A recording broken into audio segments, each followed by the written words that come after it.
The blood dripping from the stranger's arm onto the dusty floorboards of the saloon was the brightest red Sarah Whitmore had seen in months, and her fingers itched to stop the flow before the cowboy collapsed.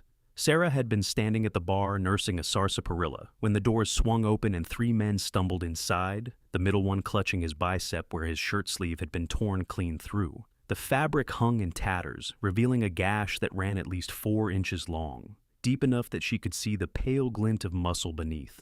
Her medical training, acquired over 5 grueling years in Philadelphia under the tutelage of Dr. Marcus Chen, who had believed women possessed the same capacity for healing as men, had her moving forward before her mind caught up with her body. "Let me help you," she said, already reaching into the leather satchel she carried everywhere, the one filled with sutures and carbolic acid and clean bandages that she had packed so carefully when she left Pennsylvania 3 months ago in the spring of 1882. The wounded man looked up at her with eyes the color of creek water after a storm, gray-green and startling against his sun-bronzed face.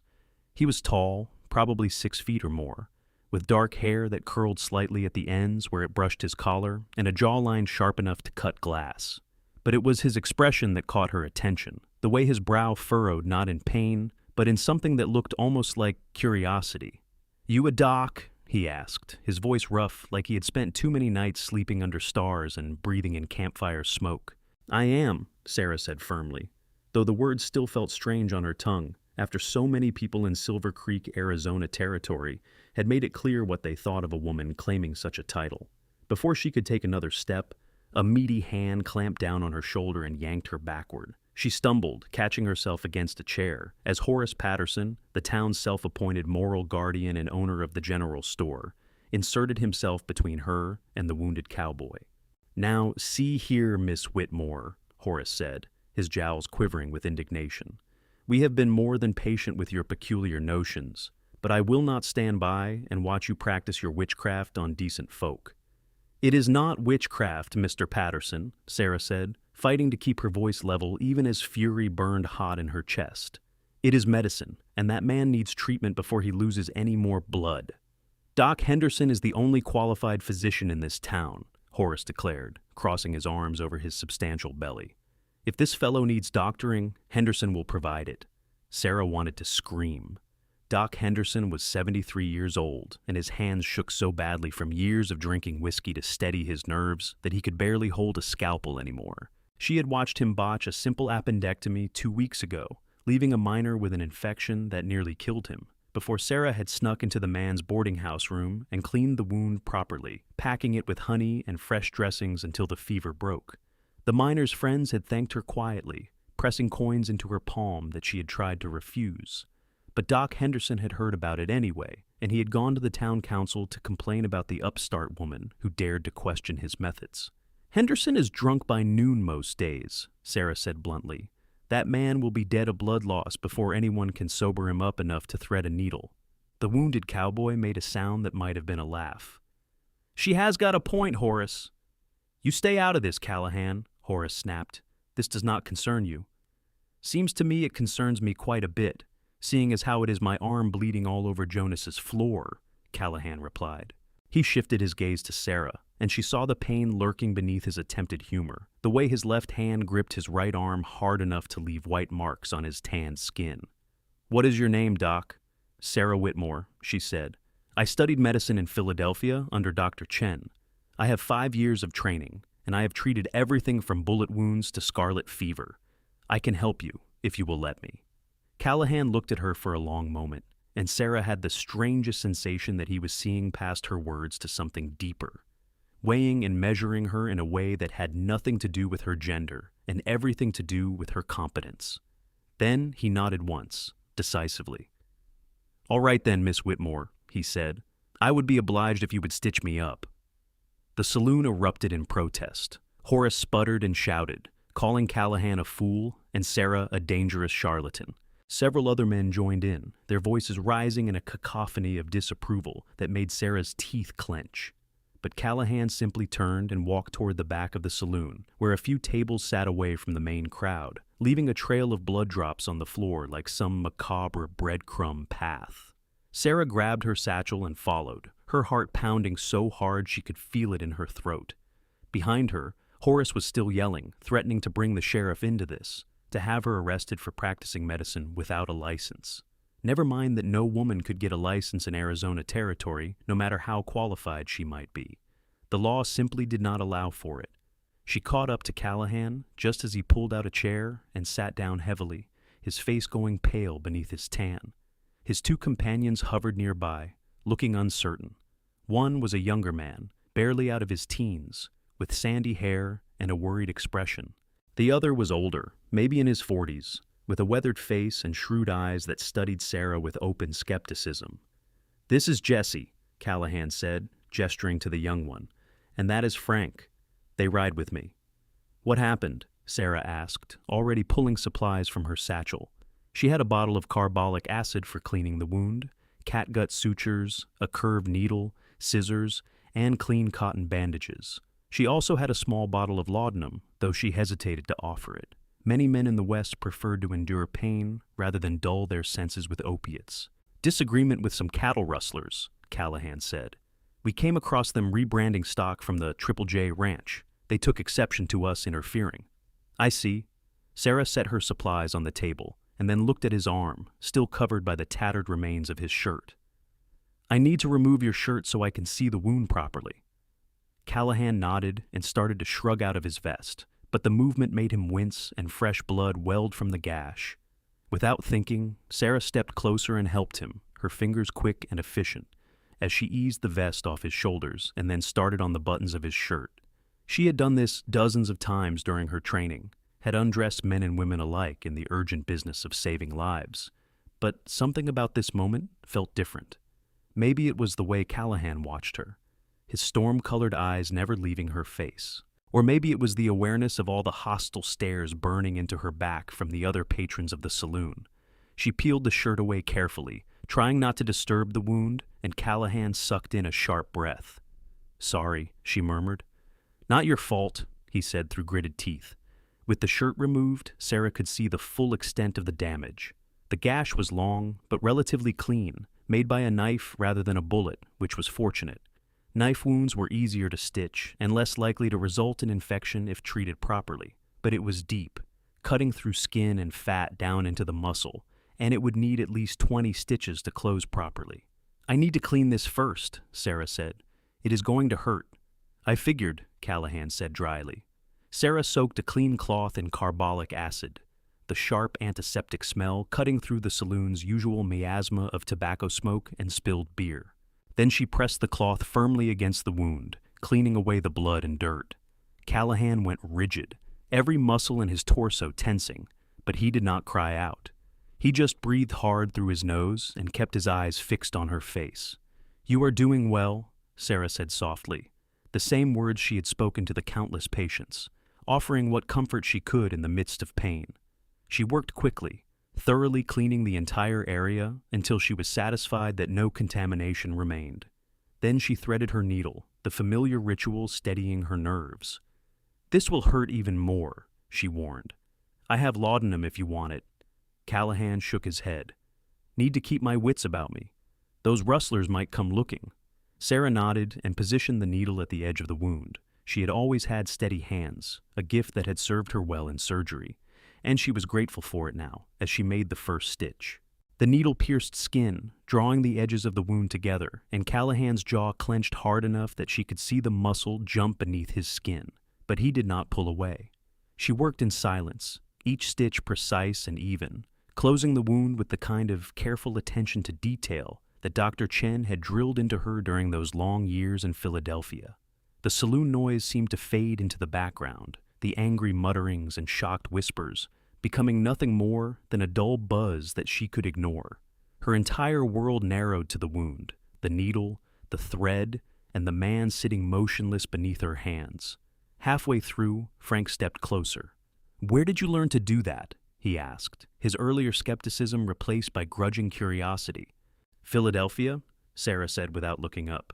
"I spent 2 years in hospital wards and 3 years assisting in surgeries before Dr. Chen declared me competent to practice independently." "Why did you come here?" Jesse asked. The young cowboy had lost his worried expression and was now watching her work with frank fascination. Sarah hesitated, her hands never pausing in their work. It was not a simple question to answer. How could she explain the suffocating weight of Philadelphia's society, where women were expected to marry well and manage households, not cut open bodies and save lives? How could she describe the way her own family had reacted when she announced her intention to study medicine, her father's fury and her mother's tears, the way they had essentially disowned her for pursuing such an unladylike ambition? "I wanted to go somewhere I could be useful," she said finally. It was not the whole truth, but it was true enough. "The West needs doctors, and I thought perhaps people here would be more concerned with skill than propriety." Frank snorted. "How is that working out for you?" Sarah pulled another stitch tight. "Not as well as I had hoped." "Town giving you trouble?" Callahan asked. His voice was strained but steady. "The town council has forbidden me from treating patients," Sarah said. The words tasted bitter. "They say I have no right to call myself a doctor, that my presence is an insult to Doc Henderson and to the natural order of things. I have been here 3 months, and in that time, I have treated exactly 6 people, all of them in secret because they came to me after Henderson failed them." "That is a damn shame," Callahan said. Sarah glanced up and found him looking at her with something that might have been respect. It was such a novelty. A man looking at her that way instead of with dismissal or disdain, that she felt warmth spread through her chest that had nothing to do with the stuffy air in the saloon. "You are very good at this," Callahan said. "I have been stitched up before, more times than I care to count, and I have never seen anyone work as neatly as you are doing." The compliment settled over Sarah like a blanket, warming places that had been cold for far too long. "Thank you," she said quietly, and returned her attention to the wound. She finished the stitching in another 10 minutes, tying off the final suture with practiced efficiency. Then she cleaned the closed wound once more with carbolic acid, making sure no contamination had occurred during the procedure, before wrapping it with clean cotton bandages. The whole process had taken perhaps 30 minutes, but when Sarah finally stepped back to survey her work, she felt the same satisfaction she always experienced after a successful treatment. "There," she said. "Keep it clean and dry, change the dressing twice a day, and wash the wound with boiled water each time. The stitches should come out in about 2 weeks. If you see any signs of infection, redness, swelling, fever, come find me immediately." Callahan flexed his arm experimentally, testing the stitches, and nodded. "Feels good. Solid work, Miss Whitmore." He reached into his pocket and pulled out a leather pouch, extracting several silver dollars. Sarah opened her mouth to protest. She did not need payment. She just needed someone to acknowledge that she knew what she was doing, but Callahan pressed the coins into her palm before she could speak. "Payment for services rendered," he said firmly. "A worker is worthy of wages, my ma used to say." Sarah closed her fingers around the coins. They were warm from being in his pocket, and they felt heavier than they should have, weighted with meaning beyond their monetary value. "Thank you," she said. "Thank you," Callahan replied. "You probably saved my life today, or at least saved me from Henderson's questionable ministrations." He stood, reaching for his ruined shirt, but Sarah stopped him. "Wait, that shirt is torn and bloody. You should not put it back on until it has been washed and mended." "It is all I have got at the moment," Callahan said, with a crooked smile that did unexpected things to Sarah's pulse. "I can mend it," she heard herself say. "I have a room at the boarding house. It will only take an hour or so to wash and stitch the sleeve." Callahan studied her face for a moment. "I do not want to impose." "It is not an imposition," Sarah said. "You gave me a gift today, Mr. Callahan. You let me practice my profession when everyone else in this town has tried to stop me. The least I can do is repair your shirt." Something flickered in Callahan's eyes, an emotion Sarah could not quite name. Then he nodded. "All right then, I would be grateful." They left the saloon together, Sarah carrying her medical satchel and Callahan wearing only his undershirt beneath his vest. The late afternoon sun hit them like a physical blow, the Arizona heat intense even in May. Silver Creek was not a large town, perhaps 200 permanent residents plus the transient miners and cowboys who passed through, and the main street consisted of a single dusty road lined with wooden buildings that seemed to sag beneath the weight of the unrelenting sun. Sarah was acutely aware of the stares that followed them as they walked toward the boarding house. Mrs. Henderson, the doctor's wife and the town's most prolific gossip, actually stopped in the middle of the street to watch them pass, her expression suggesting she had just witnessed something scandalous. Sarah lifted her chin and kept walking. Let them talk. They had been talking about her since the day she arrived anyway. The boarding house was run by a widow named Clara Morrison, one of the few women in Silver Creek who had shown Sarah any kindness. Clara was perhaps 50 years old, with silver-streaked brown hair and a practical manner that Sarah appreciated. She looked up from the front parlor when Sarah entered with Callahan in tow, her eyebrows rising slightly, but she simply nodded and went back to her mending without comment. Sarah led Callahan up the narrow stairs to her room on the second floor. It was small but clean, containing a narrow bed, a washstand, a wardrobe, and a single chair by the window. Her medical books were stacked on the floor beside the bed, and diagrams of human anatomy hung on the walls where other women might have displayed embroidered samplers or watercolor paintings. "Make yourself comfortable," Sarah said, gesturing to the chair. She took Callahan's shirt and examined the torn sleeve critically. The fabric was good quality cotton, worn soft from use but still sturdy. The tear was clean and would be easy to mend once she washed the blood out. She poured water from the pitcher on the washstand into the basin and added a shaving of lye soap, working the fabric until the blood began to dissolve into pink-tinged water. Callahan watched from the chair, and Sarah found herself oddly conscious of his presence in her private space. No man had been in her room before, not since she left Philadelphia, and there was something intimate about the domestic act of washing his shirt while he sat just a few feet away. "How did you end up in Silver Creek?" Callahan asked, after a few minutes of companionable silence. Sarah wrung out the shirt and hung it over the edge of the basin to dry slightly before mending. "I saw an advertisement in a Philadelphia newspaper. Silver Creek was looking for a doctor, offering room and board, plus a modest salary. I wrote to the town council explaining my qualifications, and they sent back a letter saying they would be delighted to have me." "Let me guess," Callahan said dryly. "They did not realize you were a woman until you showed up." "Exactly." Sarah sat down on the edge of the bed and picked up her sewing kit, threading a needle with sturdy cotton thread. The council had assumed S. Whitmore was a man. When I arrived and they discovered their mistake, they tried to send me back on the next stage, but I had already spent everything I had on the journey here. I told them I would work for free if necessary, that I just wanted the chance to prove myself. They refused, said it did not matter how skilled I might be, the town would never accept a female doctor.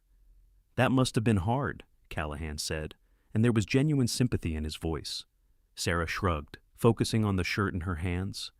"I am used to it. My whole life has been people telling me what I cannot do because of my gender. My father said I could not study medicine. My teachers at the women's college said I could not gain admittance to medical school. The dean of the medical school said I could not keep up with the male students. I have spent the last 10 years proving people wrong." "Sounds exhausting," Callahan observed. Sarah looked up, surprised by the insight. "It is," she admitted. "Sometimes I wonder what my life would have been like if I had just accepted what everyone expected of me. If I had married the banker my father chose, had children, hosted tea parties, and spent my days doing needlework." "Would you have been happy?" Callahan asked. "No," Sarah said without hesitation. "I would have withered away and died inside, a little bit more each day, until there was nothing left of the person I actually am. Medicine is not just what I do, Mr. Callahan. It is who I am." Callahan nodded slowly. "I understand that. Ranching is the same for me. It is not just a job, it is a way of life. When I am working cattle, riding the range, feeling the sun on my back and the horse beneath me, that is when I feel most myself." "You are a rancher?" Sarah asked, her needle moving in smooth, even stitches along the tear in the sleeve. "Own a small spread about 10 miles north of here," Callahan said. "Nothing fancy, just 500 acres and a couple hundred head of cattle. But it is mine, bought with money I saved from years of cowboying for other people's outfits." "That is impressive," Sarah said, meaning it. She knew enough about the economics of Western ranching to understand how difficult it was for a cowboy to save enough to buy his own land. "I worked hard for it," Callahan said simply. "Same as you worked hard for your medical training." They fell into silence again, but it was a comfortable quiet, the kind that settles between people who have found an unexpected kinship. Sarah finished mending the sleeve and examined her work critically.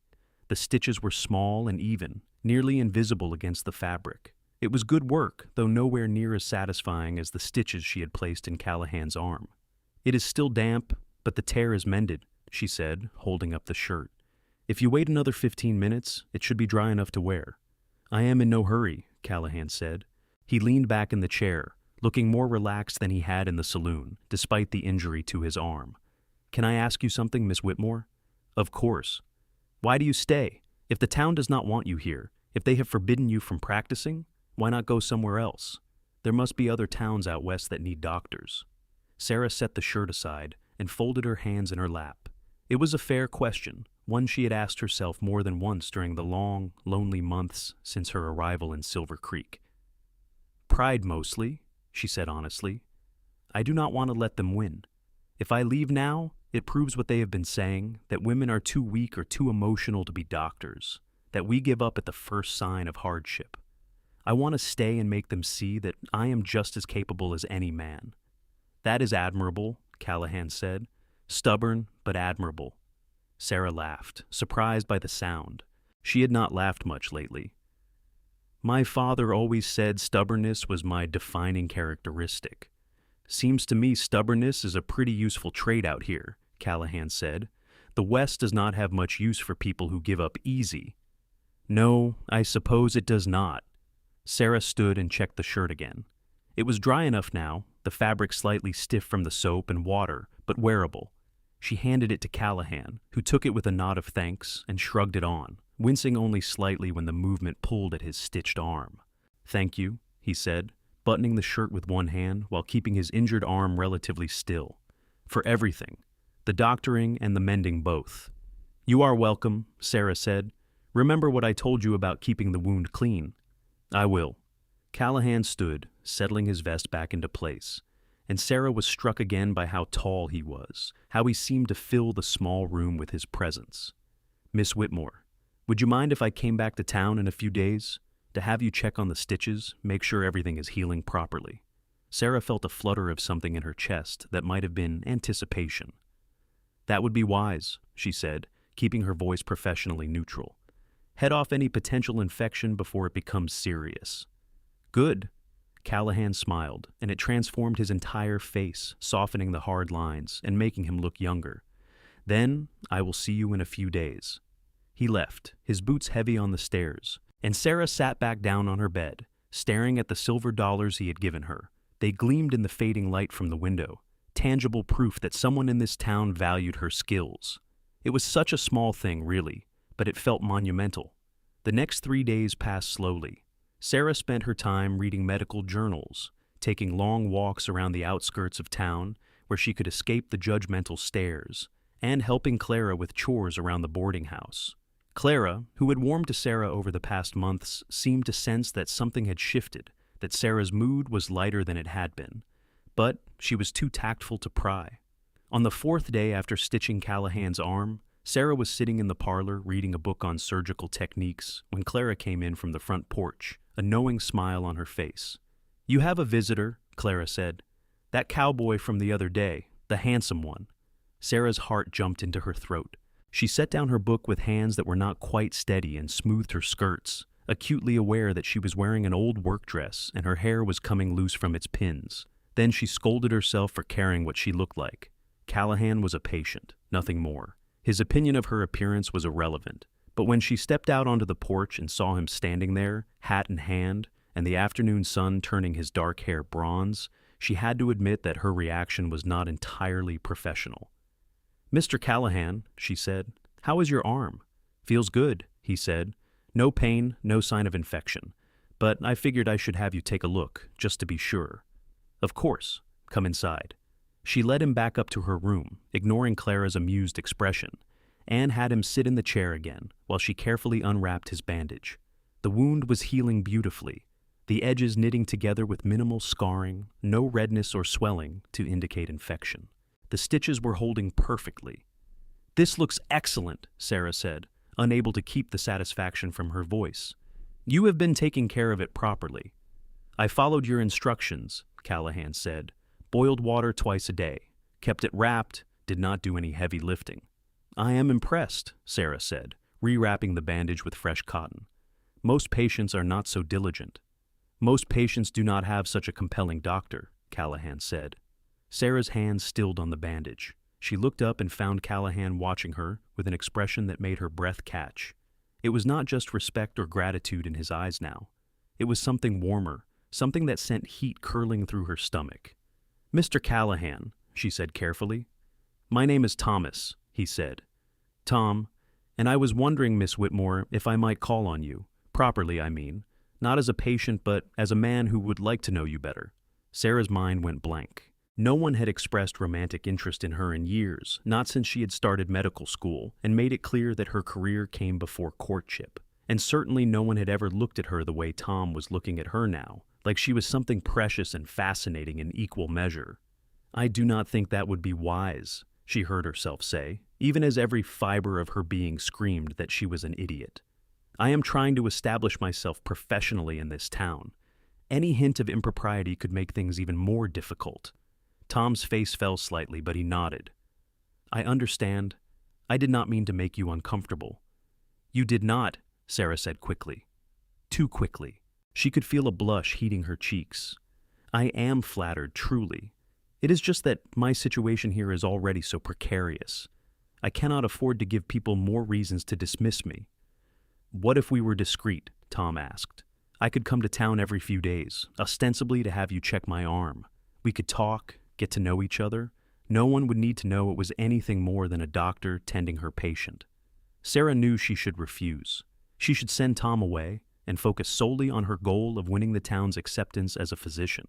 Romance was a distraction she could not afford, especially with someone like Tom, who made her feel things she had carefully locked away years ago.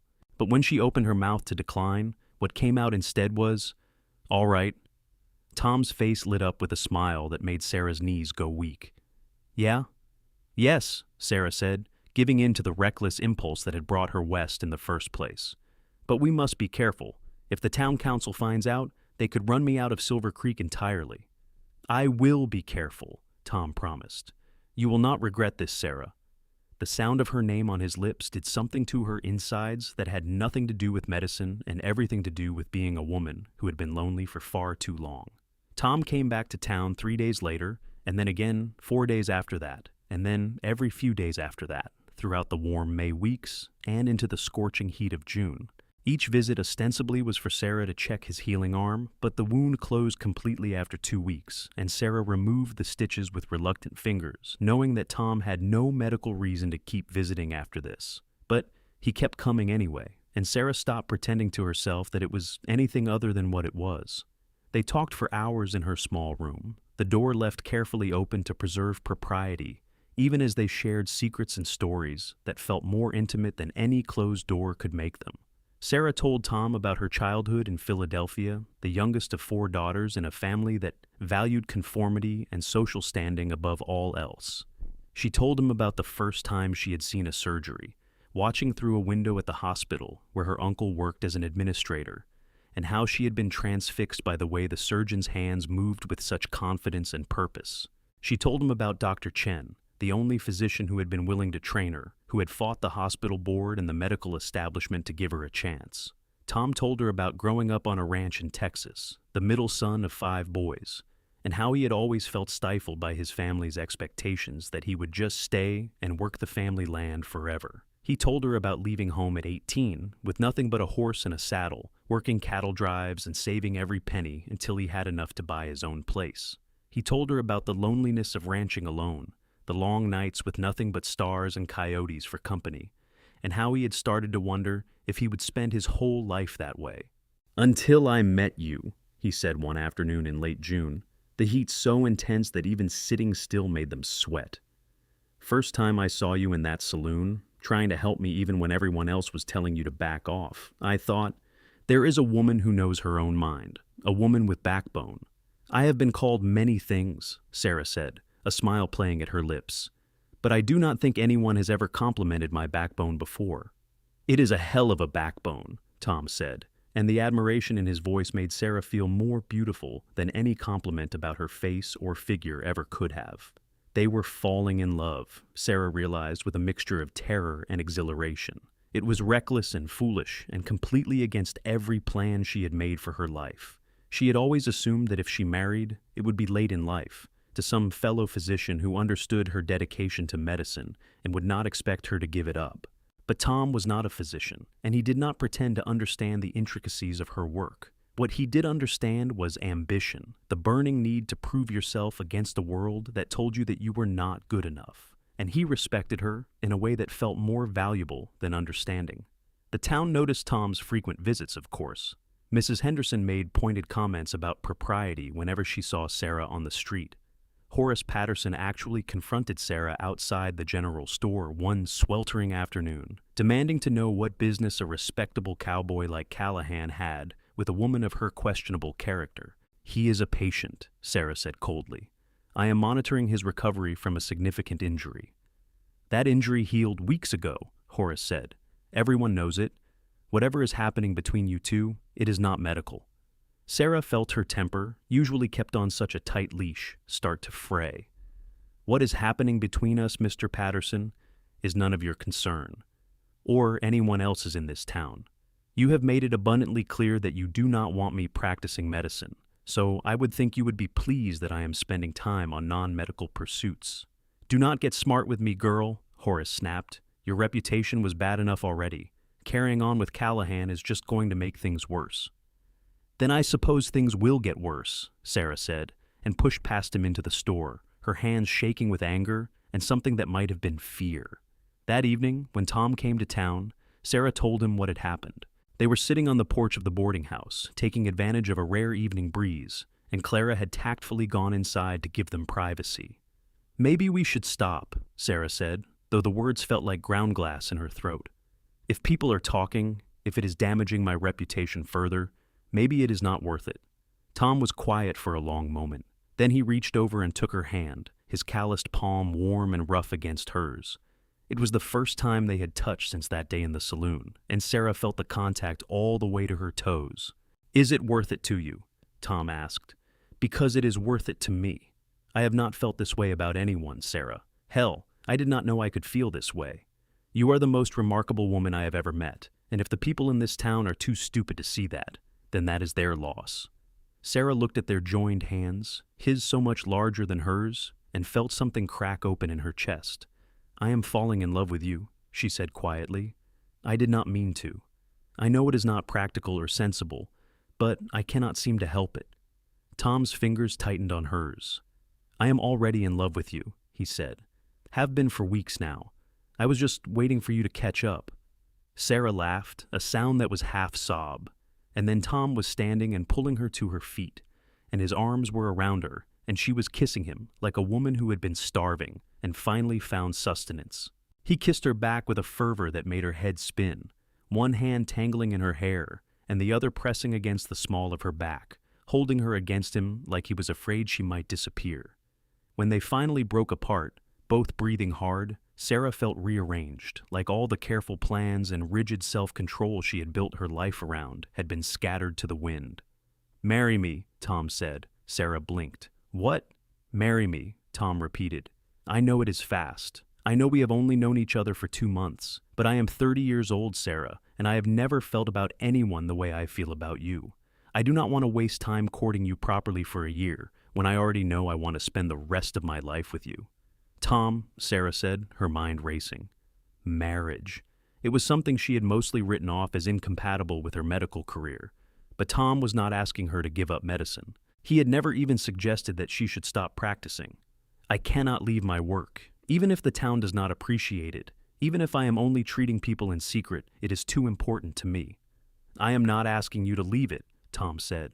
"I am asking you to marry me and keep doing exactly what you were doing. Hell, maybe if you were married, a respectable rancher's wife, the town might be more willing to accept you as a doctor." Sarah had not considered that angle. It was possible, she supposed, that marriage might lend her a veneer of respectability that she currently lacked as an unmarried woman living alone. But it seemed wrong somehow to marry Tom for strategic reasons, when what she felt for him had nothing to do with strategy. "I need time to think," Sarah said. Tom nodded, though she could see the disappointment in his eyes. "Take all the time you need. I am not going anywhere." But Sarah found that she did not need much time at all. She spent that night lying awake in her narrow bed, thinking about everything Tom had said, everything he offered, a partnership, not just a marriage, a life where she could be both a doctor and a wife, both a healer and a woman in love. It was more than she had ever let herself hope for. In the morning, she told Clara what had happened. The older woman listened with a knowing smile and then patted Sarah's hand. "That man has been in love with you since the day you stitched him up," Clara said. Anyone with eyes could see it. "The question is, do you love him back?" "I do," Sarah said. "I love him so much it terrifies me." "Then say yes," Clara said simply. "Life is too short to let fear make your decisions for you." When Tom came to town that afternoon, Sarah met him at the door before he could even dismount from his horse. "Yes," she said. Tom went very still. "Yes? Yes, I will marry you," Sarah said. And then she was laughing and crying at the same time as Tom swept her off her feet and spun her around, whooping loud enough to make heads turn all down the street. They were married 3 weeks later in the small church at the edge of town. The ceremony was sparsely attended, most of the townspeople staying away in silent protest. But Clara was there, and Tom's ranch hands Jesse and Frank, and a few of the people Sarah had treated in secret who came to offer their quiet support. The circuit preacher, a kind man in his 60s who cared more about souls than propriety, performed the ceremony without judgment. Sarah wore a simple blue dress, the nicest one she owned, and carried a bouquet of wildflowers that Tom had picked himself from the fields around his ranch. When the preacher said, "You may kiss your bride," Tom cupped her face in his hands like she was something infinitely precious, and kissed her with a tenderness that brought tears to her eyes. "I love you, Mrs. Callahan," he said against her lips. "I love you too," Sarah whispered back, "though I am keeping my professional name as Dr. Whitmore." Tom laughed. "I would not have it any other way." They rode out to Tom's ranch that afternoon, Sarah's belongings packed into a wagon driven by Frank, while she and Tom rode together on his horse, Sarah sitting side saddle in front of him, with his arms around her waist. The ranch was beautiful in a stark, austere way. 500 acres of rolling grassland dotted with cattle, and a sturdy house built of adobe and timber that stayed cool even in the brutal summer heat. "It is not much," Tom said as he helped Sarah down from the horse. "But it is home." "It is perfect," Sarah said, meaning it. The house had 3 rooms, a main living area with a kitchen and fireplace, a bedroom, and a small 3rd room that Tom said she could use for whatever she wanted. Sarah immediately envisioned it as a clinic, a place where she could treat patients away from the judgment of Silver Creek's main street. That night, alone together for the first time, Tom was gentle with her, patient as he undressed her and laid her on the bed and made love to her with a reverence that made Sarah feel cherished down to her bones. She had read medical texts about the mechanics of intercourse, had assisted in childbirth enough times to understand the biology, but nothing had prepared her for the emotional intensity of joining her body with his, of feeling him inside her, and knowing that they were now bound together in every possible way. Afterwards, they lay tangled together in the warm darkness, and Tom traced lazy patterns on her bare shoulder. "I want you to be happy here," he said. "I want you to have everything you need to practice medicine. We can set up that back room as a clinic, spread the word that you are available to treat anyone who needs help. I will support you in this, Sarah. I swear it." Sarah pressed a kiss to his chest, right over his heart. "I know you will. You have already supported me more than anyone else ever has." They fell into a routine over the following weeks. Sarah spent her mornings at the ranch, setting up her clinic in the back room, organizing her medical supplies, and making lists of what she would need to acquire. Tom rode out each day to work the ranch, checking on cattle and mending fences and doing the 1,000 small tasks that kept a ranch running. In the evenings, they would eat dinner together and talk about their days, and Sarah found herself happier than she had ever been. Word spread slowly that Dr. Whitmore, now Mrs. Callahan, was available at the Callahan Ranch to treat patients. The first person to come was a Mexican woman named Rosa, whose son had a persistent cough that Doc Henderson had dismissed as nothing serious. Sarah examined the boy and diagnosed him with whooping cough, prescribing a regimen of steam treatments and a tincture of wild cherry bark that eased his symptoms within days. Rosa paid Sarah with eggs and fresh tortillas, refusing to take no for answer, and Sarah accepted with gratitude. More patients followed. A miner with a broken finger that had been set wrong and needed to be rebroken and splinted properly. A rancher's wife suffering from debilitating headaches that Sarah recognized as symptoms of high blood pressure. A child with a badly infected splinter that Sarah removed and treated before it could spread to the bone. Each successful treatment was a small victory, proof that Sarah's skills were valuable, regardless of what the town council thought. But not everyone was pleased by Sarah's growing practice. In late August, Horace Patterson rode out to the ranch, his face red and sweating in the heat, and demanded to speak with Tom. "Your wife is practicing medicine without a license," Horace said without preamble. "The town council has decided that if she does not stop immediately, we will bring charges against her." Tom, who had been repairing a section of fence when Horace arrived, set down his hammer and gave the older man a look that made Horace take an involuntary step backward. "My wife," Tom said, his voice dangerously quiet, "is a trained physician who has saved lives in this community. She is not practicing in town. She is working from our private property, and there is not a damn thing you or anyone else can do about it." "She is a woman," Horace sputtered. "Women cannot be doctors." "Why not?" Tom asked. "Because some law says so? Because you and your friends on the council decided it?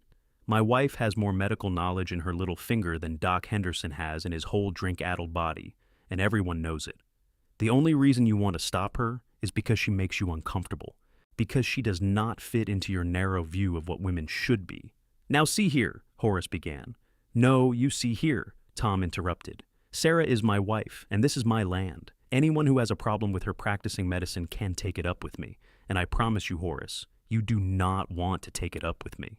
There was steel in Tom's voice, and something in his stance that suggested he was a man who knew how to handle himself in a fight. Horace, who probably had not thrown a punch in 30 years, paled and took another step back. "The council will hear about this," Horace said weakly. "I am sure they will," Tom said. "Now get off my property." Horace left in a cloud of dust, and Sarah, who had been watching from the doorway of the house, came out to stand beside Tom. "Thank you," she said softly, "for defending me." "Always," Tom said, pulling her against his side. "I meant what I said, Sarah. Anyone who comes after you will have to go through me first." Sarah leaned into him, feeling the solid strength of his body, and knew that she had found something rare and precious. Not just love, though there was plenty of that, but a true partnership. A man who saw her as an equal, who valued her skills and her ambitions, who was willing to fight for her right to be herself. The town council did not bring charges, perhaps recognizing that they had no legal ground to stand on when Sarah was working from private property. But the hostility remained. When Sarah went into town for supplies, shopkeepers served her with cold efficiency, and other customers whispered behind their hands. Mrs. Henderson crossed the street to avoid walking past Sarah, her nose in the air. Sarah tried not to let it bother her. She had Tom, and she had her medical practice, and that should have been enough. But there was a part of her that still yearned for acceptance, for the town to see her as the dedicated physician she was, rather than as some sort of aberration. In September, that yearning was tested in a way Sarah had not anticipated. A telegram arrived in Silver Creek announcing that Doc Henderson had died in his sleep, his heart finally giving out after years of abuse from alcohol. Sarah heard the news when she went to town for supplies and found the streets unusually quiet, clusters of people talking in hushed voices. "Henderson is dead," the storekeeper told her when she asked what had happened. "Passed last night. Town does not have a doctor now." Sarah felt a pang of sadness for the old man, whatever his faults, and a flicker of hope that maybe this would change things.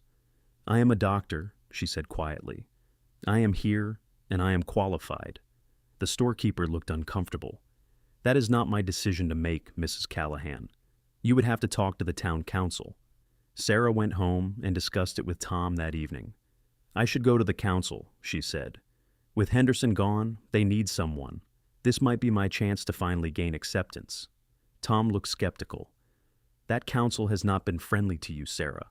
Are you sure you want to put yourself at their mercy?" "I have to try," Sarah said. "I did not come all the way to Arizona just to hide out on a ranch treating patients in secret. I came here to be a doctor, a real doctor with an official position. This is my opportunity." "Then I am going with you," Tom said firmly. They went to town the next day and requested a meeting with the council. The 5 men who comprised the council, Horace Patterson among them, regarded Sarah with expressions ranging from skepticism to outright hostility.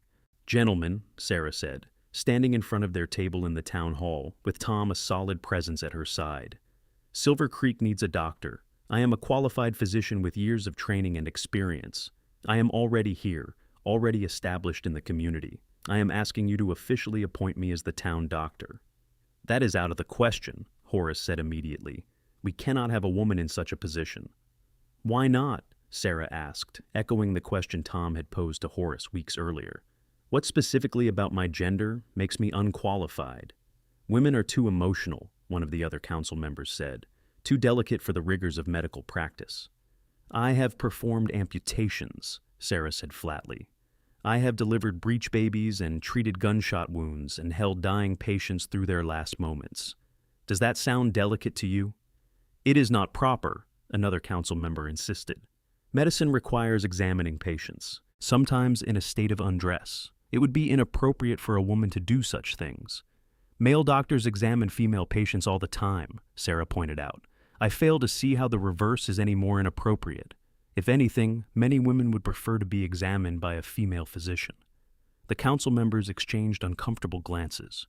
Sarah could see that her arguments were landing, that they had no good rebuttal, but that they were going to refuse her anyway out of sheer stubborn adherence to tradition. Then Tom spoke up.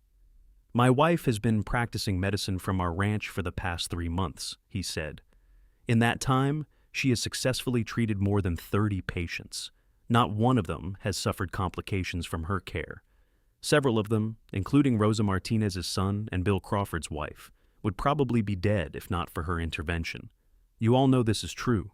You have all heard the stories." "That may be," Horace said stiffly, "but it does not change the fundamental unsuitability of a woman serving as town doctor." Sarah felt her hopes crumbling. She had been foolish to think the council would change their minds just because Henderson was dead. They would rather leave the town without a doctor than appoint her. But then something unexpected happened. The door to the town hall opened and people began filing in. Rosa Martinez with her son, Bill Crawford with his wife, the miner whose finger Sarah had set, the families of the other patients Sarah had treated. They filled the small hall, more than 40 people, standing behind Sarah and Tom in a silent show of support. Rosa stepped forward. "Gentlemen," she said, her English accented but clear, "Dr. Whitmore saved my son's life. When your Dr. Henderson said there was nothing wrong, she diagnosed the whooping cough and gave treatment that worked. She did not care that I am Mexican, did not care that I could not pay with money. She just cared about helping my boy.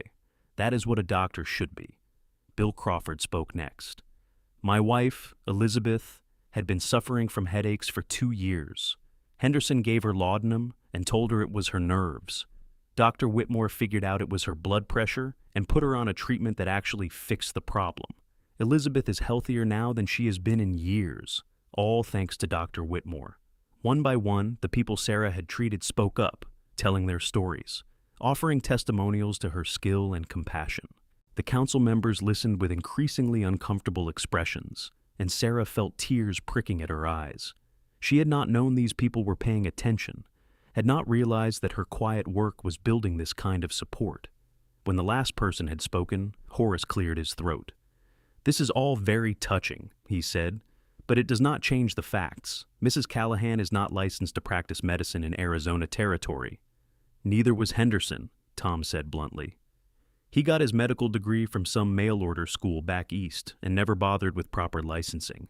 Everyone knew it, but you all accepted him because he was a man." Horace's face went red. "That is beside the point." "No," said a new voice. "That is exactly the point." Everyone turned to see who had spoken. It was Judge Walter Crane, the circuit judge who presided over Silver Creek's legal matters when he was in town. He was a tall, thin man with silver hair and sharp eyes that missed nothing. "I happened to be in town when I heard about this meeting," Judge Crane said, walking to the front of the hall. "And I must say, gentlemen, your position is not just morally questionable, it is legally dubious. Arizona Territory has no law forbidding women from practicing medicine. Territorial law simply requires that doctors be competent and that they do no harm. From what I have heard today, Dr. Whitmore meets both those criteria admirably." "But Judge," Horace protested, "surely you cannot support this." "I can and I do," Judge Crane said firmly. "More to the point, I am hereby ruling that Dr. Sarah Whitmore is legally entitled to practice medicine in Silver Creek and throughout Arizona Territory. The council can choose to officially appoint her as town doctor or not, but they cannot prevent her from practicing her profession. The hall erupted in applause and cheers. Sarah felt Tom's arm around her waist, holding her up as her knees threatened to give out. It was everything she had fought for, everything she had dreamed of during those long, lonely months. The council, faced with both legal ruling and overwhelming community support, had no choice but to capitulate. They voted 3-2 to officially appoint Dr. Sarah Whitmore as Silver Creek's physician. Horace and one other council member voted against, but they were outnumbered. Sarah stepped out of the town hall into the bright September sunshine, feeling like she could fly. The crowd followed her, people pressing forward to shake her hand and thank her, and Sarah felt overwhelmed by the outpouring of gratitude and support. Tom was grinning like a fool. "I am so proud of you," he said, pulling her into a fierce hug right there on the street in front of everyone. "I could not have done this without you," Sarah said. "You stood by me when no one else would. You believed in me." "Always will," Tom said, and kissed her soundly, not caring who saw. Life changed rapidly after that. The town council arranged for Sarah to use a small building on Main Street as her official clinic. It had been a seamstress shop, but the seamstress had moved to California, and the space was perfect. Sarah spent a week cleaning and organizing, setting up an examination table and shelves for her supplies and a small waiting area with chairs. She saw her first official patient, a farmer with a badly infected hand, on a Monday morning in October. By the end of the week, she had treated 15 people for ailments ranging from simple colds to a complicated childbirth that required Sarah's full attention for 8 hours straight, but ended with a healthy baby and a grateful mother. Tom was her constant supporter, riding into town whenever Sarah needed supplies or assistance, spreading word of her practice and defending her against the few remaining skeptics. Their marriage deepened and strengthened, built on a foundation of mutual respect and love that Sarah had never imagined possible. In December, Sarah discovered she was pregnant. She had suspected for a few weeks, the familiar signs impossible to miss for someone with her medical training, but she had waited to be sure before telling Tom. When she finally shared the news one evening after dinner, Tom's face went through a series of expressions: shock, joy, wonder, before he swept her into his arms and held her so tightly she could barely breathe. "We are going to have a baby," he said, his voice thick with emotion. "Sarah, we are going to be parents." "We are," Sarah confirmed, laughing and crying at the same time. "In late June, if my calculations are correct." "Are you happy?" Tom asked, pulling back to look at her face. "I know your career is important to you. I know a baby will complicate things." "I am ecstatic," Sarah said honestly. "Terrified, but ecstatic. I never thought I would have this, Tom. A husband I love, a career I am passionate about, and now, a child. It is more than I ever dreamed of." The pregnancy was not easy. Sarah continued working through the first months, but as she grew larger and more tired, she had to reduce her hours. By May, she was seeing only urgent cases and spending most of her time resting at the ranch. Tom fussed over her constantly, bringing her glasses of water and making sure she ate enough, and generally treating her like she was made of spun glass. "I am a doctor," Sarah reminded him one afternoon, when he tried to insist she stay in bed instead of going for a walk. "I know what my body needs, and right now it needs movement and fresh air." "I just want you and the baby to be safe," Tom said, looking worried. Sarah softened and took his hand, placing it on her swollen belly, where the baby was currently doing what felt like acrobatics. "We are safe, I promise. But you need to trust me to know my own limits." Tom nodded, though he still watched her like a hawk whenever she moved. Sarah's labor began on a sweltering afternoon in late June 1883, exactly a year after she and Tom had fallen in love. The contractions started slowly, a tightening across her abdomen that she recognized immediately. She sent Tom to fetch Clara, who had agreed to assist with the birth, and then settled in for what she knew would be a long process. The labor lasted 14 hours, painful and exhausting, in a way that Sarah's medical training had not fully prepared her for. It was one thing to assist at births, quite another to be the one laboring, but Tom stayed with her the entire time, holding her hand and wiping her face with cool cloths and telling her how strong she was, how proud of her he was. When their son finally emerged, squalling and red-faced and perfect, Sarah felt a wave of love so intense it was almost frightening. Clara wrapped the baby in a clean blanket and placed him in Sarah's arms, and Sarah looked down at the tiny face and felt her heart expand to accommodate this new, overwhelming emotion. "He is beautiful," Tom said, his voice choked with tears. "Sarah, he is perfect." "He is," Sarah agreed. They had already discussed names and had settled on James, after Tom's grandfather. "Hello, James," she said softly. "Welcome to the world." Baby James was a happy child, healthy and strong, and Sarah managed to balance motherhood with her medical practice by bringing him to the clinic with her during her working hours. Clara helped, as did Rosa Martinez, who became a close friend and unofficial assistant. The women of Silver Creek, who had initially been so hostile to Sarah, gradually warmed to her, especially after she successfully treated several difficult cases that would have stumped most frontier doctors. By the time James was 2 years old, Sarah's practice was thriving. She had expanded her clinic and hired a young woman named Elizabeth Crawford, Bill's daughter, to help with clerical work and patient care. Elizabeth was bright and eager to learn, and Sarah found herself teaching the younger woman the same way Dr. Chen had taught her, passing on knowledge and skills to the next generation. Tom's ranch prospered as well. With Sarah's income supplementing the ranch earnings, they were able to buy more land and increase their herd. Tom hired additional ranch hands, and the Callahan Ranch became known as one of the best-run operations in the territory. In the spring of 1886, Sarah discovered she was pregnant again. This time, the pregnancy was easier, perhaps because she knew what to expect. And in November, she gave birth to a daughter they named Clara, after the woman who had been such a good friend to both of them. Clara was a quieter baby than James had been, content to watch the world with serious blue eyes that reminded Sarah of Tom. Life settled into a comfortable rhythm. Sarah worked 3 days a week at the clinic, spending the other days at the ranch with her children. Tom continued to work the ranch, but he made sure to be home for dinner every night, and they fell into bed together exhausted but content, still finding moments for tenderness and passion despite the chaos of raising young children. The town of Silver Creek changed around them. New families moved in, drawn by the promise of silver and copper in the nearby mountains. The population grew to nearly 500 permanent residents, and the town council discussed incorporating as an official municipality. Sarah served on the Board of Health, advising on sanitation and disease prevention, and her opinions were valued and respected. In 1888, Arizona Territory passed a law officially licensing physicians, requiring all practicing doctors to register with the territorial government and prove their qualifications. Sarah was one of the first to register, submitting her credentials from Dr. Chen and testimonials from dozens of patients. Her license arrived in the mail on a crisp October morning, an official document with her name embossed in black ink. Dr. Sarah Whitmore Callahan, licensed physician. She held it in her hands, this piece of paper that represented everything she had fought for, and felt tears slip down her cheeks. Tom found her like that, standing in the clinic staring at the license, and he wrapped his arms around her from behind. "You did it," he said softly. "Everything you worked for, everything you fought for, you did it." "We did it," Sarah corrected. "I could not have done any of this without you, Tom.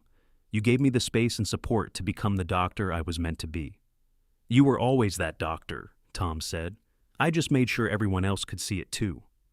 They stood there together, holding each other in the quiet clinic, and Sarah thought about the journey that had brought her here.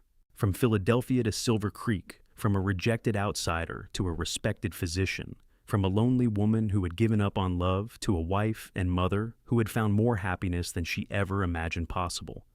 As the years passed, Sarah's practice continued to grow. She delivered babies who would later bring their own children to her for treatment. She set bones and stitched wounds and diagnosed illnesses, saving lives and easing suffering with steady hands and a compassionate heart. She trained Elizabeth Crawford so thoroughly that by 1892, Elizabeth was able to pass the territorial medical licensing examination herself, becoming the second female licensed physician in Arizona Territory. Tom remained her greatest champion, attending medical society meetings with her when they were held in larger towns, defending her when occasionally someone questioned a woman's right to practice medicine, and loving her with a constancy that never wavered. James grew into a thoughtful boy who loved books and learning, often accompanying his mother to the clinic and asking endless questions about anatomy and disease. Clara was more adventurous, preferring to ride horses with her father and help with ranch work, but she too showed an interest in healing, especially when it came to treating injured animals. In the summer of 1893, Sarah sat on the porch of the ranch house watching Tom teach James how to rope a fence post while Clara rode her pony in circles around them, laughing with pure joy. She was 41 years old now, with silver beginning to thread through her dark hair and fine lines at the corners of her eyes. Her hands were still steady, her mind still sharp, and she still loved her work as much as she had the day she first picked up a scalpel. But more than that, she had built a life that mattered. She had a family who loved her, a community that respected her, and the satisfaction of knowing that she had changed things, however slightly, for women who would come after her. She had proven that a woman could be a doctor, a wife, a mother, and still be fully herself. Tom caught her eye across the yard and smiled, that same smile that had caught her heart more than a decade ago, and Sarah smiled back. She thought about the wounded cowboy who had walked into a saloon bleeding and in pain, who had looked at her and seen not a woman trying to overstep her place, but a skilled physician who could help him. She thought about how that single act of respect and trust had changed both their lives irrevocably and for the better. "Mama," Clara called, riding over to the porch. "Come watch me jump." Sarah stood and walked down the steps to watch her daughter guide her pony over a small log Tom had set up as an obstacle. Clara cleared it easily, and Sarah applauded, her heart full to bursting with love for this fierce, brave little girl who feared nothing. That evening, after the children were in bed, Sarah and Tom sat together on the porch watching the sun set over the grasslands. The sky was painted in shades of orange and pink and purple, spectacular in a way that never got old, no matter how many times Sarah witnessed it. "Do you ever regret it?" Tom asked. "Leaving Philadelphia, coming out here, everything that happened?" "Not for a single moment," Sarah said, lacing her fingers through his. "This life, this place, you and the children, my practice, all of it is exactly what I needed. I just did not know it until I found it." "I am glad you found it," Tom said. "I am glad you found me." "So am I," Sarah said, and leaned her head on his shoulder, content. They sat there as the stars began to emerge, one by one, until the sky was spangled with light. Inside the house, their children slept peacefully, safe and loved. In town, the clinic stood ready for whatever medical emergencies might arise. And here on the porch, Sarah Whitmore Callahan, doctor and wife and mother, felt the deep satisfaction of a life well lived and a love well earned. The years continued to unfold in a pattern of work and family, challenges and triumphs. In 1895, Sarah was asked to speak at a territorial medical conference in Phoenix, sharing her experiences as a female physician on the frontier. She stood before a room full of mostly male doctors and spoke eloquently about the unique challenges women faced in medicine and the importance of expanding opportunities for female practitioners. Her speech was met with polite applause from most attendees and enthusiastic support from the handful of other women present. James, now 12, had decided he wanted to follow in his mother's footsteps and become a doctor. Sarah was both thrilled and terrified, knowing firsthand how difficult the path would be, but she supported his ambition wholeheartedly. She began teaching him more formally, lending him her medical texts and showing him basic anatomy and physiology. Clara, at 9 years old, announced that she wanted to be a veterinarian, though such a profession barely existed yet, especially for women. But Sarah had learned long ago not to discourage a child's dreams, no matter how impractical they might seem. So she simply nodded and said that if anyone could become the first female veterinarian in Arizona Territory, it would be Clara. The ranch continued to thrive under Tom's capable management. He had expanded their holdings to nearly 1,000 acres and employed 6 full-time ranch hands, plus additional help during busy seasons. The Callahan brand became well known throughout the territory for quality cattle, and Tom was elected president of the local Cattlemen's Association, a position he took seriously but never let go to his head. In the winter of 1897, an influenza epidemic swept through Silver Creek. For 3 weeks, Sarah barely slept, treating patient after patient in a desperate race to save lives. The epidemic hit hardest among the elderly and the very young, and despite Sarah's best efforts, 12 people died, including Horace Patterson, the man who had fought so hard to prevent her from practicing medicine. Sarah attended Horace's funeral and spoke briefly with his widow, expressing genuine condolences despite their past conflicts. Mrs. Patterson, thin and tired from nursing her husband through his final illness, took Sarah's hand and said quietly, "He was wrong about you. He knew it toward the end. He told me you were a better doctor than Henderson ever was." It wasn't quite an apology, but it was close enough. Sarah squeezed the widow's hand and moved on, making room for the other mourners. The epidemic finally burned itself out in February, and Sarah collapsed into bed for 2 full days, sleeping so deeply that Tom checked on her every few hours to make sure she was still breathing. When she finally woke, she found him sitting beside the bed reading, and she smiled at him groggily. "How long was I asleep?" she asked. "About 40 hours, Tom said, setting aside his book. "You scared me." "I scared myself," Sarah admitted. "I have never been that tired in my life." "You saved a lot of people," Tom said. "Half the town would have died if you had not been there. You should be proud." Sarah thought about the 12 who had died, the ones she had not been able to save, but she knew Tom was right. She had done everything she could, and many more would have died if she had not been there working around the clock. As the new century approached, Silver Creek transformed from a rough frontier town into a more established community. Electric lines were strung, bringing electric lights to Main Street. A proper school was built, replacing the one-room schoolhouse where Clara and James had started their education. The population swelled to over 1,000 residents, and the territorial government upgraded Silver Creek's status to that of an incorporated town. Sarah, now in her late 40s, began to think about succession planning for her practice. Elizabeth Crawford was fully capable of handling most cases, but Sarah wanted to ensure that Silver Creek would have adequate medical care after she eventually retired. She began corresponding with medical schools in the East, inquiring about recent graduates who might be interested in establishing a practice in Arizona territory. In 1899, a young doctor named Martin Wells arrived in Silver Creek, fresh from medical school in Boston, and eager to prove himself on the frontier. Sarah took him under her wing, teaching him the specific challenges of frontier medicine and introducing him to her patients. Martin was competent and compassionate, and Sarah felt confident that he would serve the community well. But she was not ready to retire yet. She still loved her work, still felt the thrill of diagnosing a difficult case or successfully treating a serious injury. Her hands were not as steady as they had once been, and her eyes tired more easily when reading small print. But she was still a skilled physician, and her years of experience made her invaluable.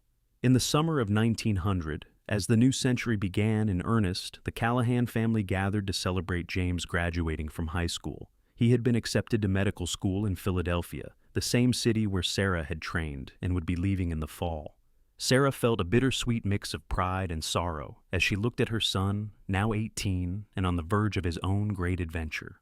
"Are you sure about this?" she asked him one evening as they sat together on the porch, the same porch where she and Tom had spent so many evenings over the years. "I am sure," James said firmly. "I want to be a doctor, Mama. I have wanted it for as long as I can remember. You showed me that medicine is not just a profession, it is a calling." "It will not be easy," Sarah warned, "especially when you tell people your mother is a doctor. Some will see it as a novelty. Others will assume you only got in because of family connections." "Then I will prove them wrong," James said with a confidence that reminded Sarah of herself at that age.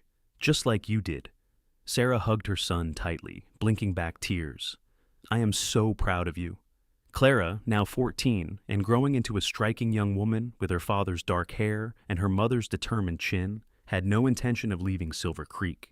She had already started working with the local ranchers, treating sick and injured livestock, displaying a natural aptitude for animal medicine that convinced Sarah she would indeed become a veterinarian someday, whether the profession officially existed for women or not.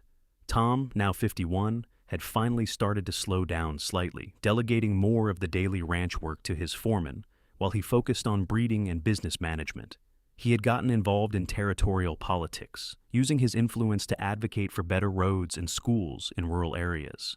But he still made time every day for Sarah, still looked at her with love and desire after nearly 2 decades of marriage.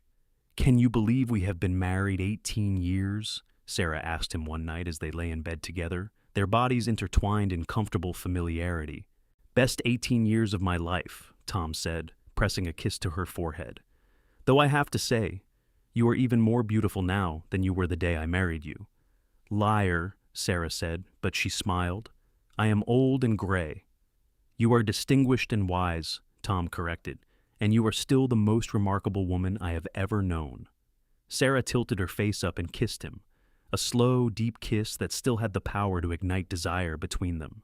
They made love slowly that night, taking their time to relearn the familiar geography of each other's bodies, and afterward, Sarah lay in Tom's arms feeling profoundly grateful for the life they had built together. In October 1900, Judge Crane, now in his 80s, retired from the bench. Before he left Silver Creek for the last time, he made a point of visiting Sarah's clinic.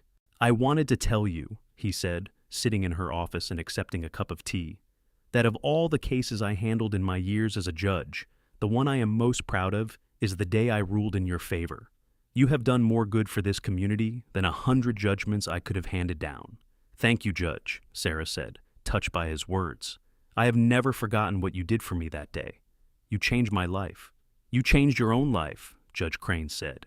"I just made sure the law did not stand in your way." He left the next morning on the stage, and Sarah never saw him again. She heard a few years later that he had died peacefully at his daughter's home in California, and she said a prayer of thanks for the man who had believed in her when it mattered most. The years rolled on, bringing change and continuity in equal measure.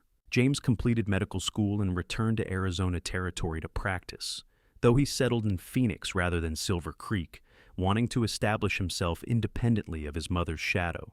Sarah was proud of his independence and made the journey to Phoenix several times a year to visit him. Clara did indeed become a veterinarian, studying through correspondence courses and apprenticing with veterinarians in larger cities, before returning to Silver Creek to open her own practice treating livestock and domestic animals. She married a young rancher named William Hayes in 1905, and Sarah attended the wedding with tears of joy streaming down her face.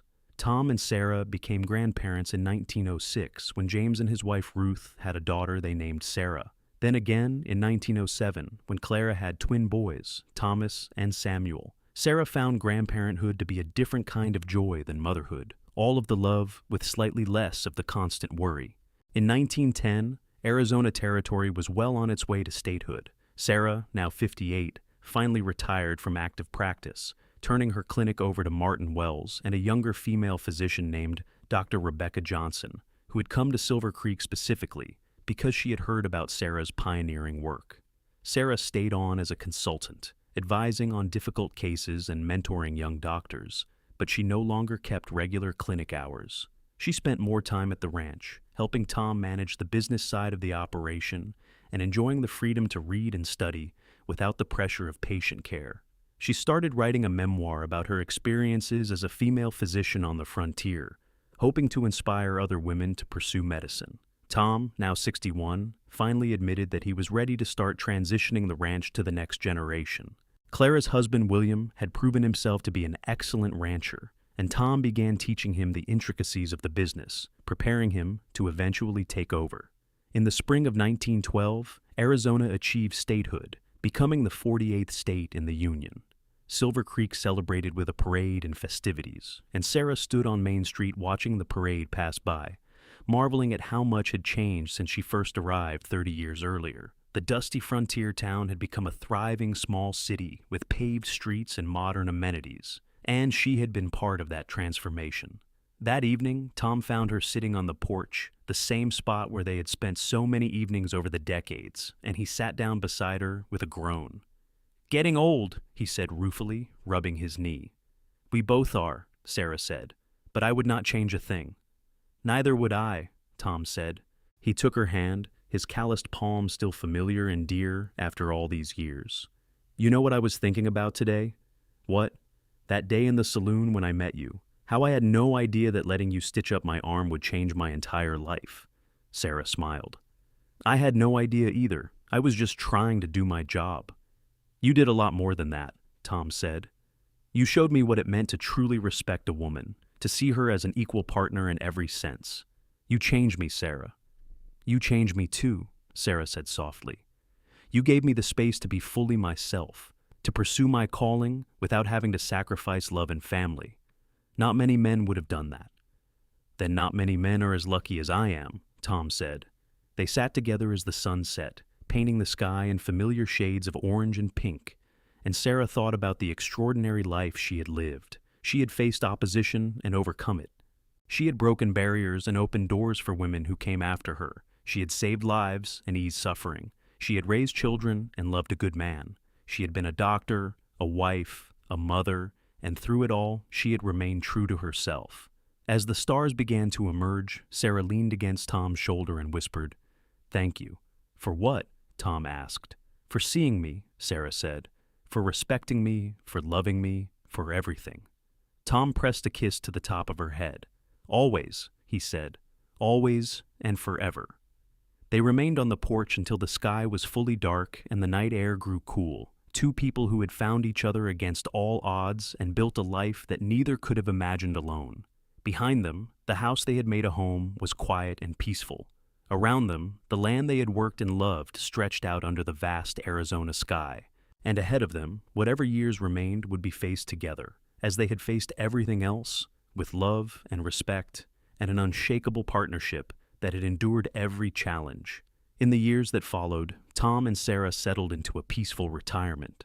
They traveled occasionally, visiting James in Phoenix and taking a trip to San Francisco that Sarah had always wanted to make. They spent time with their grandchildren, teaching them about life and medicine and ranching. They read together, talked for hours, and still found moments of passion and tenderness in each other's arms. Tom passed away peacefully in his sleep in the summer of 1920 at the age of 71. Sarah held his hand as he took his last breath, whispering that she loved him, that she would always love him. The grief was profound, a physical ache that settled in her chest and never fully went away. But she also felt profound gratitude for the 38 years they had shared. She lived another 7 years, dying in 1927 at the age of 75. She was surrounded by her children and grandchildren when she went, and her last words were about Tom, how she was ready to see him again, how she had missed him every day since he left. They were buried side by side in the Silver Creek Cemetery, their headstones reading simply, Thomas Callahan, 1849 to 1920. Beloved husband, father, grandfather rancher, and friend Dr. Sarah Whitmore, Callahan, 1852 to 1927. Beloved wife, mother, grandmother physician, and pioneer. In the years after Sarah's death, her memoir was published, becoming a modest bestseller and inspiring countless women to pursue careers in medicine. The clinic she had founded continued to operate, staffed by a succession of physicians who all knew the story of the pioneering woman doctor who had fought for the right to practice. The Callahan Ranch remained in the family, passed down through generations, a testament to Tom's hard work and vision. But perhaps the greatest legacy Sarah and Tom left was the simple radical idea that they had lived by, that a woman could be anything she was capable of being, that marriage could be a true partnership of equals, and that respect and love were not just emotions but actions, demonstrated every day in big ways and small. The story of the cowboy who let a woman doctor stitch his wound became part of Silver Creek's history, told and retold with pride, a reminder of a time when one man's respect and one woman's determination had changed a community forever. And in a way, they lived on through that story, through the lives they had touched, through the barriers they had broken, and the doors they had opened through the simple, powerful truth that they had proven together, that when people see each other truly, respect each other fully, and love each other deeply, remarkable things become possible.